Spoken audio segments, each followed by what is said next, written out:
ಸಾಕು ಯಾರಿಗೆ ಹೋಗಿ ಮುಟ್ಬಿಡುತ್ತೋ ಮುಟ್ಬಿಡ್ತು ಬರ್ತಿಲ್ಲ. ಅದಕ್ಕೆ ಯಾರು ಏನೋ ಹಂಚಬೇಡ್ರಿ. ಚಾಮರಾಜನಗರನಿಂದ ಹಿಡಿದು ಬಿದರ್ ತನ ಈ ಸಲ ಹಮ್ ಭಗವಾ झंडा ಫಹರಾಯೆಂಗೆ.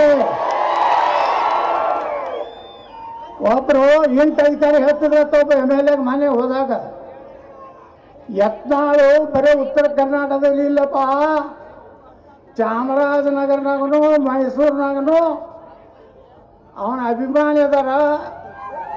ಅವ ಬಂದು ಭಾಷಣ ಮಾಡಿದ್ರೆ ಒಂದು MLA 15ರಿಂದ 20 ಸಾವಿರ ಓಟ್ ಹೆಚ್ಚಾಗ್ತಾವ ಅಂತೇಳಿ ಒಬ್ರು ಇಂಟು ಅಧಿಕಾರಿಗಳು ಹೇಳ್ತಾರೆ.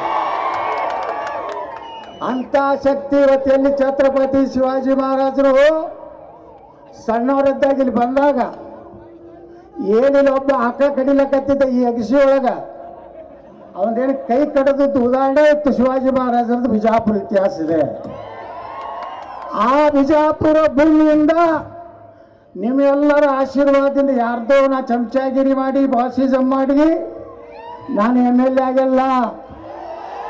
ನಾನು ಪ್ಯೂರ್ ಹಿಂದೂಗಳ ಓಟ್ ಮ್ಯಾಗ MLA ಆಗೀನಿ. ನನಗೆ ಯಾರ್ದು ನಾನು ಪ್ಯೂರ್ ಭಗವಾ झंडा ಮ್ಯಾಗ ಓಟ್ ಆಗೀನಿ. ನರೇಂದ್ರ ಮೋದಿಯವರ ಆಶೀರ್ವಾದದಿಂದ ಓಟ ನಾನು MLA ಆಗೀನಿ. ಬಂದವಳೆ ಇವತ್ತಿನಿಂದ ಯಾರು